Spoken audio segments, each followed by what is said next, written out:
We are back, still joined by our special guest, Karim Lateef. I appreciate you hanging out with me tonight.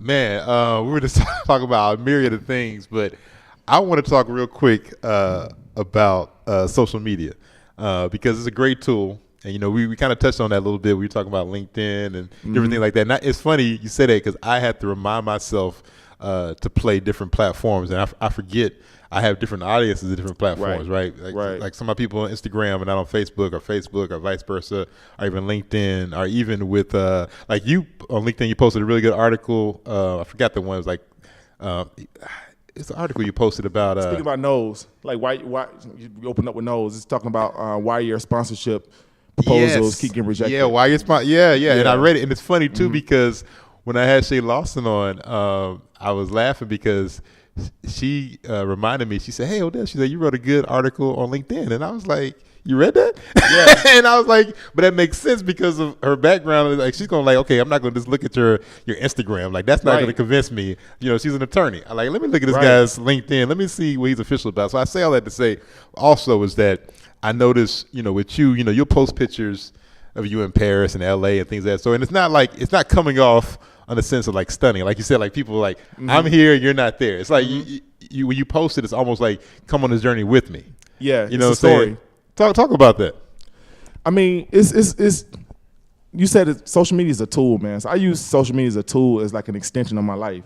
Like what you see me do on Instagram is exactly what I do in real life. Like in real life, I'm constantly like trying to explore. I'm exploring different parts of Atlanta. It's like parts of Atlanta I haven't seen that I'm like, man, I want to go over here and check out this this tunnel with this graffiti with this art on. Like that excites me. Right. I don't have to go to Paris to be like, oh, I'm in Paris. Yeah. The way I showcase, the way I share stories, I could post something in a tunnel in Atlanta. People are like, where is that? Yeah, exactly. It's just the way I look at things. Croc Street or something like that. I really appreciate life, man. I appreciate where we live. I appreciate from the grimiest to the most flamboyant, nicest things. I always see the art in it. Yeah. So like what people see on Instagram is really like an extension of the story of my day. Yeah. And I'm just kind of bringing people in to it, you know. So that's why people always like, man, yo, like that's dope how you saw that. Like I'm seeing it in a way that. Yeah, I mean, because like say you say that, it's funny. I'm just thinking about it because even when you were in Paris and stuff like that, and you go over there for business, when I see you post stuff of like hanging out with just some regular people or just different areas. You're like, oh, I found this person here. It seemed really cool, or oh, this is just some random looking thing, as opposed to some of the touristy spots. Or now stuff I'll like duck that. away. I duck away and start doing my own thing. I always gotta have balance of like, I gotta have balance of the real and then the curated. Like, there it is.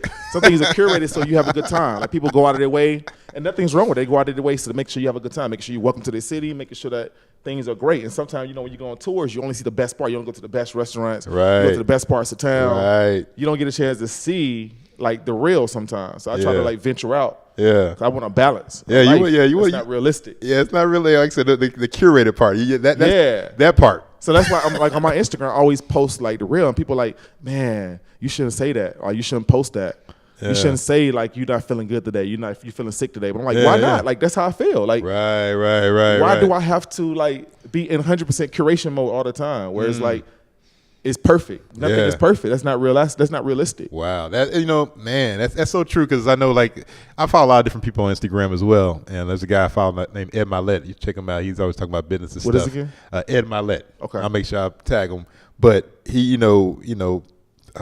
real in shape guy, millionaire guy, but he's always talking about, he says like, at times I feel bad because, I have a plane, I have these homes and stuff. He said, but I don't always feel happy. You know what I'm saying? He's like, I have a beautiful wife, I have kids. He's like, but I'm not always happy. And he said, I'm gonna share that. I'm not always a happy person. And he said, I feel bad about it and everything. So I'm still struggling with that because we're all struggling with that. I think that's the thing about it is we see the best days. And you don't have to go too in depth, but like you said, there's nothing wrong with saying, hey man, I don't got it today, man. Let me tell you this. I'm saying it right now.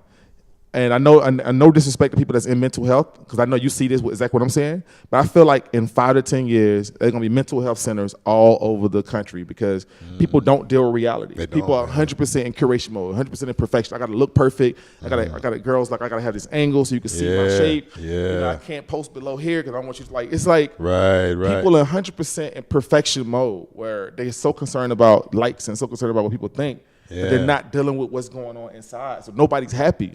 Like very few people are happy. And that's why when you see the like situations like Anthony Bourdain, and you're like, man, Anthony Bourdain had a great life, man. He was always traveling. He got paid to do this.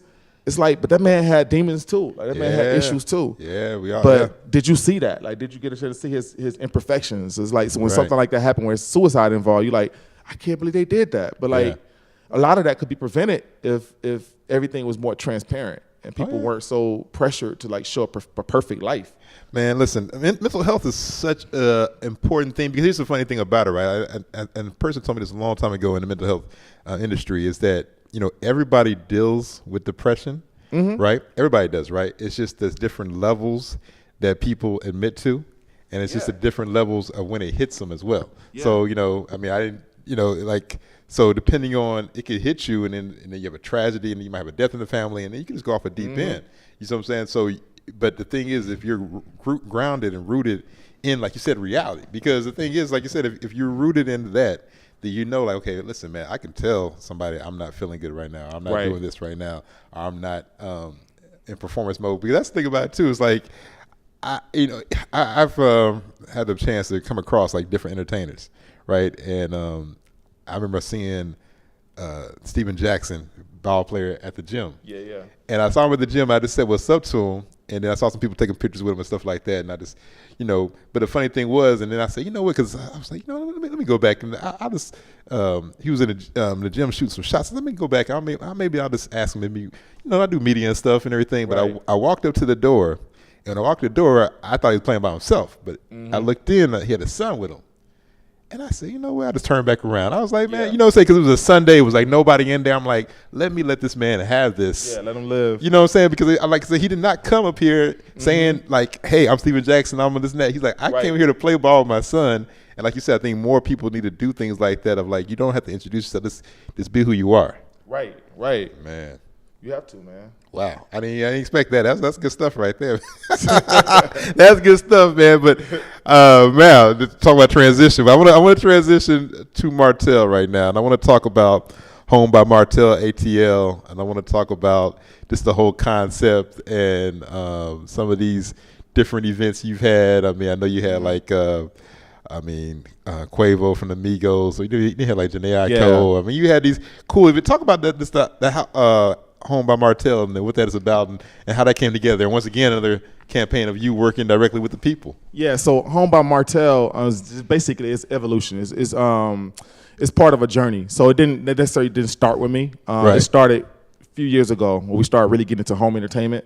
Gotcha. And just kind of like getting into giving people a different experience outside of nightclubs, like bringing them into whether it be a private space like this, taking over it, curating and bringing some of the cues from Martell, like the craftsmanship and the mixology and the food and good music, bringing all those elements into a space and allowing like our consumers to get a new take on Martell. Martell is the oldest cognac, so cognac as a category is super old, like 300. Our brand is over 300 years old. Wow. Started in 1715. So when you think about that, think about 300 years. The brand kind of gets stale and old. So you gotta you gotta freshen it up. You gotta freshen it up. So this was our take on it.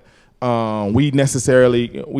obviously want to play in the nightclub space too. This is a way to kind of be disruptive. So it kind of started with that, and then it evolved into smaller events. So my event, my idea was something I came up with one of my coworkers. Actually, she was the regional manager at the time. Now she's VP. But Jenny Moore, we came up with this idea together where we're going to basically take over a condo and take some of those elements that we've done great in the past, refine them, and bring it into a smaller space, and create basically open canvas. We can curate events as much as we want. So instead of like doing these one-off events, because those events were one-off events, they happen once a year or twice a year. Instead of doing that, we create something that's more permanent installation that lives and breathes Atlanta culture. We could bring in people, we could like partner, and we could find the cool, create the cool. Be like a creative partnership with other people. So that was kind of like our take on that, and the brand blessed it. The brand gave us the funding to get behind it.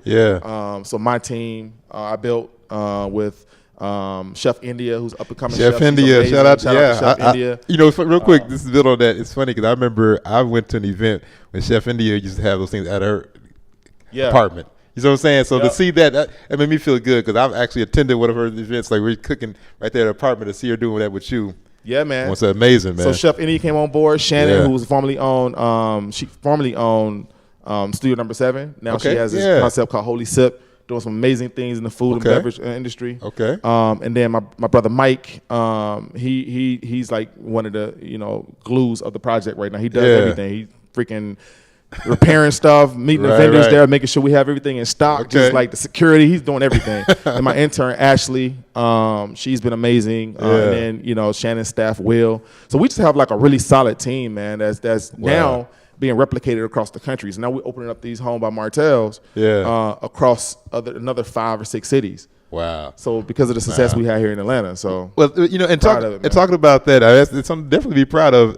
Talking about the whole thing with the Home by Martell, and then also the Swift ones and everything. Yeah, and you talk about team and effort. I love that about it because you're always bigging up people and always looking out for people. And with the whole Swift one moves and all these people in different cities. Yep. And it's funny because I reached out to Tay Mitch. Yeah. Shout out to Houston. I reached out to him. I said, man, what's it like working with Karim, man? And he told me that he was new to the spirits industry. Mm-hmm. And he said, but the thing about it was that, you always left the door open for any kind of consoling or whatever, anything he needed. And he's played like a big brother and everything. So. Absolutely, man. The thing about me, I'm always, like I told you, I'm always thinking about the next thing. So for me, I'm not one of those people that move into a space oh man, you can't get in. Right. All the attention gotta be on me. Exactly. I'm happy to have people like Tate Mitch on the team who's younger. Yeah. Brother Simmons. He's my young brother. He's super, techie. Really good with social media. That's something I'm not that great with it. I'm okay with it. Right. I just do what I do with it. Exactly. We have other people on the team like Hustle. You mentioned Hustle earlier. DTE, Detroit versus Everybody. We have NY and DC. We have a lot of different people. So it's kind of like Voltron. Everybody come together. Right. It's like we can go up against this beast that we're fighting against. So everybody plays their part, man. So for me, my thing is I'm more like the coach on the team. So no disrespect to the management at Fader like that, but internally I'm the coach on the team. I've been doing this for 13 years. This is nothing new to me. So I try to bring that older energy, that mature energy to the table and allow them to bring that new energy to the table. We can all just kind of collaborate and do something special. So that's pretty much what it's all about. My goal is to advance beyond this, and continue on working with the company, but in another capacity. But I'm not let me block him from doing this. I just want to make sure that I empower all the brothers and sisters on the team to keep going. I absolutely love it, man. I remember it was a year or so ago when y'all were out in LA, kind of started announcing it and things of that sort. And I just loved it because I was because for one, like you said, for one, you have what I call a wealth mind state where you feel like there's enough wealth for everybody. It's not a stingy mindset; it's a wealth mind state. We all can eat, we all can grow. Hater free, man. Yeah, but then also too, what it showed me, it was this brother is seeing the insight to pick out people who can do different things. It's I had my good friend Trends on the show. He's a great promoter and does business and everything, and he has similar thing. He has Kevin, he's the personable person. He has the people I'm not gonna let you not shine at what you do. Nah, man. So you have somebody like a Hustle, you have somebody like Tay, you have these different people, and I said, man, I gotta talk to Karim. I was because he had the insight to say, you know what, let me get these cats, man, and let me help them because I know they have what it takes. Yeah, man. Yeah. I mean, they're amazing brothers, man. We have we just expanded the team, so we got other people on the team as well from New Orleans and LA. Yeah. So the energy is just continuously growing and building. But like I said, my goal is just, man, to amplify everything I can, man, to help them all get to where they need to go with the brand. And I'm just like the OG brother. I love it. I'm older than I look, what I'm saying? So Hey, I love it. I feel the same way, man. And as we start to come to a close, a couple of things I just want to touch on. First off, like always, I want you to be able to give people your social media, how they can get in contact with you, anything, projects you got going on, everything. Go ahead and give that to the people right now. Okay, so my social media is pretty much the same across the platforms. It's just my name, Karim Lateef. Try to keep it real simple. So it's KarimLateef. On LinkedIn, just add an MBA by that. Just Karim Lateef MBA. Projects I'm working on. I'm really, as I mentioned before, I'm really trying to get more into craft. Well, I didn't mention it, but Craft Brand Theory is a new company I have. It's an agency. It's a creative space. It's a slingshot, I would say. Gotcha. My goal is really to help bridge the gap between creatives and corporate America. So my goal is to educate corporate America how to work better with creatives and how to find that raw talent not just go off the likes and how to dig deeper right. and get that raw talent. On the surface, and then also is giving the creatives the language to communicate and work with, you know, these corporations and giving them the tools to have better partners so they can meet their KPIs and basically facilitate collaboration, smart collaboration. Right. And then just education, man. It's all about that. So I have that going on. And also, I'm launching my art career. You know, I was an artist for the greater part of my life. Wow. And then once I got into corporate America, I must say I kind of pushed that to the back burner. Man. So now I'm bringing that back forward. Because I'm in Atlanta, one of the most creative cities in the world. So I'm inspired by all these artists, yourself, everybody, all these artists around the city, man. It just inspired me. Keep doing what y'all doing. Yeah. Hopefully we can work together with Craft Brand Theory. All right. Listen, I love that too because you know it's so similar. We have similar roads with that as well because you know I have a BFA in visual arts from Artbyodell University, and it's the same thing, man. Like I part of it was corporate America, and the other part was me getting more behind the mic. Right. Yep. So that was like another. I still feel like it's artistic form, you know, but it was just another branch. So I just haven't really been painting or drawing as much, but I've been more behind the microphone. But same thing. I really feel inspired by that. But man, definitely, let's keep inspired each other. Let's do it. Let's do it. So in closing, I always ask people, you know, about what they do to build better relationships. But also with you, I just wanted to touch on two things that you've mentioned, and they're very important to me. And I've mentioned before as well. And you were saying, you said like providing value, right, and also being authentic. So I just want to close with that. Like, talk about what you're doing to provide value in relationships and be authentic. What's your game plan, or what's some of your tools with that? My thing is just to be transparent, man. Just be honest and be sure what I want to do. I learned this. I've been learning this so much, man. I learned this from like so many people. I learned this from my wife. I learned this, and you know, I learned this from my dad. I learned this from so many people that like basically people follow and influenced by people who know what they want in life, who know who they are and know what they want in life. Concise. That's what it is, man. People who, whether they're right or wrong, that are convicted, people follow them. You look at our president right now. I hate saying our president, but it is what it is. Right. He is in office. Yeah. I mean, whether you like him or not, he's so convicted in what he says that he has an army of people that believe him. You know what I'm saying? So you gotta, you know, no one, I mean, our tribe doesn't really want him in there. Right. People. But you got to take some things from that and realize that, you know, you got to be convicted in what you're saying and what you believe in. Once people see that you believe it, then they move. But they only move when you're convicted in what you're doing and what you're saying. People follow people that are sure of themselves. I forget the exact saying, but basically it's military. They say, you know, nobody follows a scared general. Nah, man. You know, ain't nobody shooting guns for a scared general.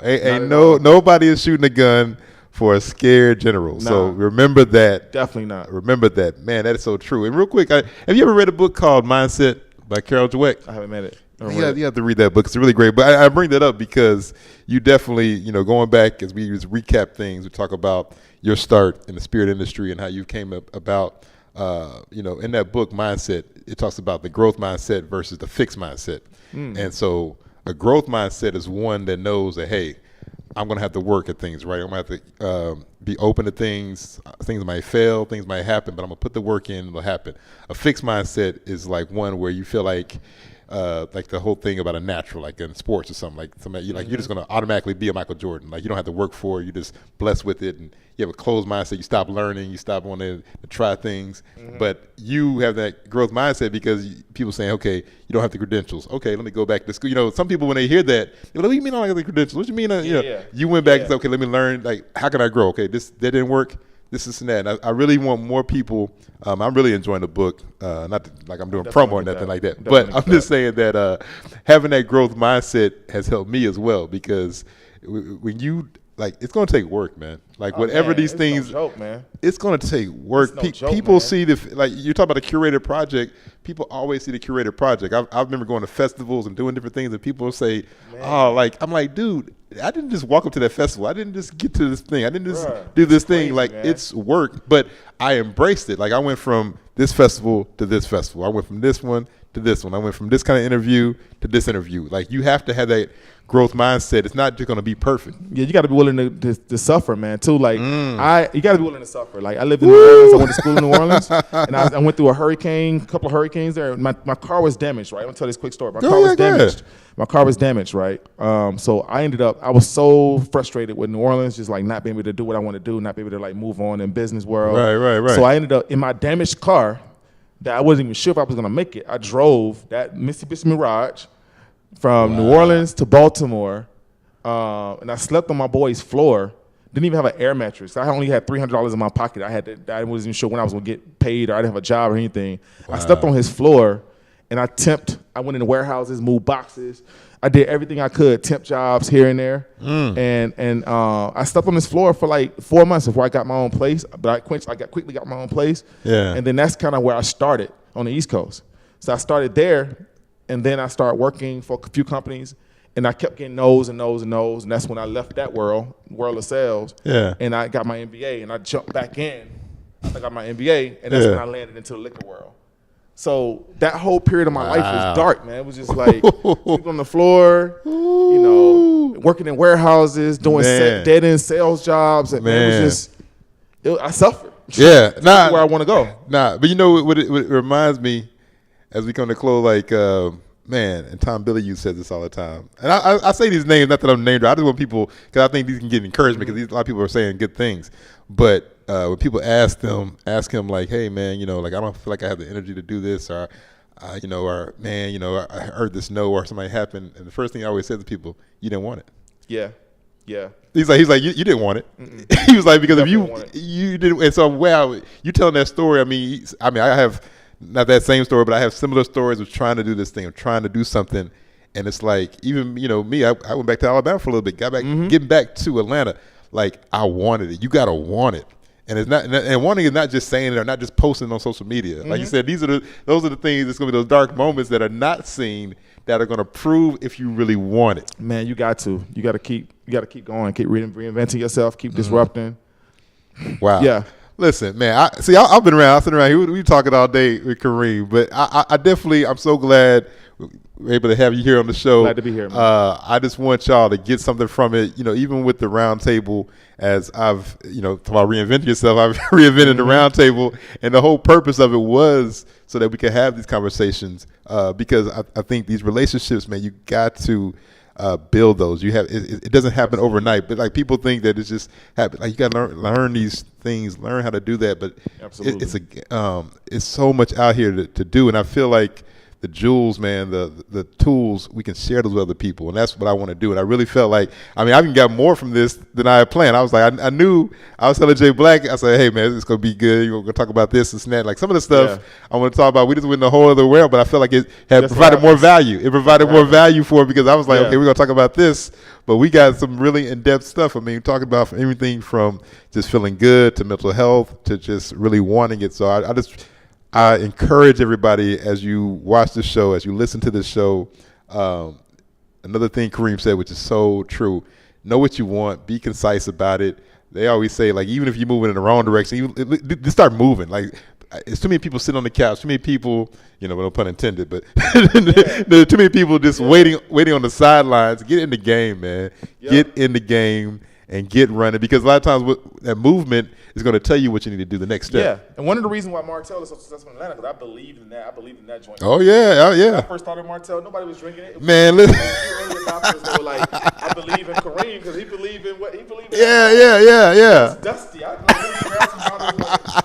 like blow the dust off and pour it. Like nobody cared, man. Now it's like it's funny too, because I remember you talk about that, right? And I started seeing the Martell because of you. I follow you on social media, started noticing it, and then the Migos drop it in that line and everything. And then, but like that doesn't just happen. Like you said, like because a rapper's not going to mention it in a line or something like that until they start seeing the name and seeing it going around. So kudos to you. Jump out there and take those L's, man, early. Jump out there and take the L's early. They tell you got to jump out and take it early. Like, man, listen. Like they say when you fall and dive, like when you take those L's early. I took those L's early with the brand. People laughing, whatever, Martell, man, you drinking like old shit. Right. Like, look at him now. Look at him now. Wow. Well, once again, listen, I am so glad to have you on the show, man. This is really great. Better than I even expected. Follow me on social media, Artbyodell. Make sure you support Live Hip Hop Daily, not just my show, but number of great shows on here, 24/7. Shout out to the whole team, Live Hip Hop Daily. Follow them. Follow Jabari Blackman, MOND, my man behind the camera, making sure everything is going smooth. And lastly, man, like you said, just get in the game, man. Give it a try. Yep. Go for it. Work hard.